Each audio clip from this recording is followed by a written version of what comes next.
What's going on, everybody? GemMint here with another new comic book day review.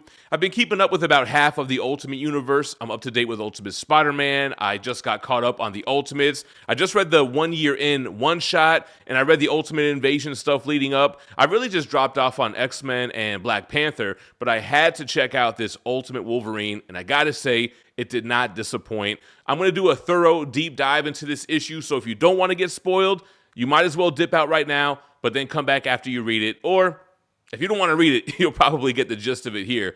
But yeah, before we do that, make sure to like this video if you enjoy the content. Make sure you're subscribed to the channel and hit that bell notification so you don't miss a video. YouTube with the notifications. Let's jump into it. All right, so I mentioned the Ultimate Universe 1 year in. This is a Nick Fury story, which doesn't really have anything to do with the Ultimate Wolverine storyline, except for the one part where they're talking about the cabal that's leading the world, the Maker's Council. We see Captain Britain, we have Emmanuel da Costa, you have Ra and Khonshu, and of course you have the Rasputins, which is Colossus, Magic, and Omega Red. That's going to come into a play during the epilogue of this issue. We see the Rasputins strike a deal with the Maker. They want the Rasputins to control the mutants. I mean, who better to control the mutants but the mutants themselves? In this version of the universe, the Rasputins are responsible for the Weapon X program. They've been trying to experiment on mutants to find the perfect soldier, and it looks like they finally found one with Logan. With Logan's healing factor and his animal instinct, he is the only one so far that's been able to survive the experiments, becoming their Winter Soldier. So that's the little twist here. It's not Logan becoming Wolverine,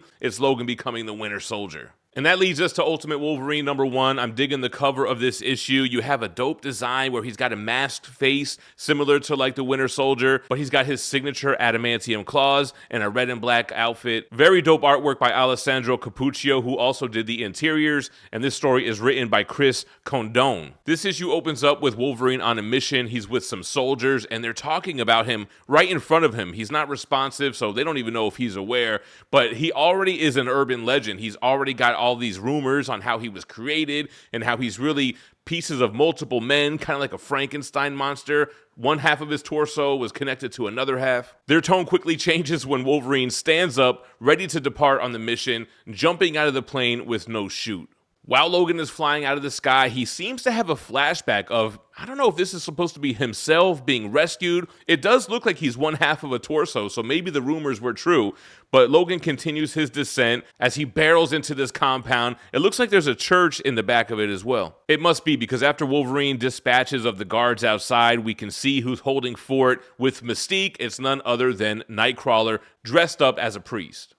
Then we flash back to the Rasputins talking about the Weapon X program, giving us more details as to how this soldier was created and all the failures that came before him. Now, the other twist to this Wolverine story is it's not just a mutant that they shot adamantium into his skeleton and made him the Weapon X. They experimented on him a little bit more. They actually killed him, brought him back to life, so now he's technically an undead soldier with his mind wiped under the control of the Rasputins. And it's so creepy when he faces Mystique and Nightcrawler and cracks his neck like some kind of zombie Wolverine. As Wolverine lunges at them, you can see Nightcrawler is terrified. He's saying a prayer. He seems to remember Logan or know Logan from before this transformation. Great scene here of Colossus approaching Wolverine, but him sniffing him out, realizing that it's just Mystique in disguise. And then you can see the fear on her face as Colossus, as she realizes, man, this isn't gonna swing. Wolverine slashes Mystique in the throat, causing her to shift back to her natural form. She's clutching her neck as Wolverine approaches Nightcrawler. Then we get some more flashbacks on the experiments, changing Logan into the Winter Soldier, telling us as readers what were the criteria that made him the optimal soldier for this experiment. Nightcrawler's pleading with Logan, trying to talk some sense into him, trying to talk into the person inside that was once his friend. And then we get what might be the most badass Nightcrawler scene that I've ever seen in comic books.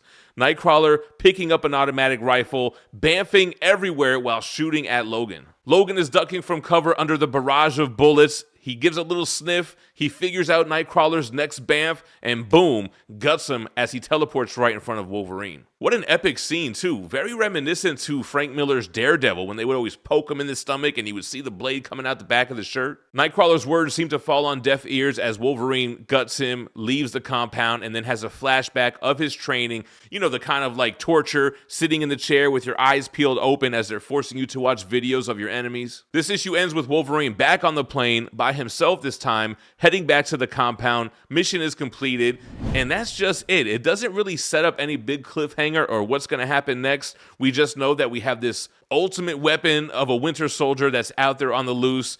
But super exciting, violent issue. I like the twist that they took with the character, making the Ultimate Wolverine kind of a hybrid between Logan and the Winter Soldier, working for the Russians, the Rasputins with Colossus Magic and Omega Red. Super dope issue, man. I really dug it. Let me know what you thought about it in the comments down below. And thanks for watching. Stay minty fresh. Peace. This video is brought to you by Paraz Entertainment. MegaCon is right around the corner, February 6th, and we have a Dream Killers 1 drop featuring an absolute Batman 1 homage. There's 5 different trims on this. They're going to be dropped live on Whatnot during the convention. Make sure to follow That Spider-Man booth on Whatnot and bookmark their upcoming shows.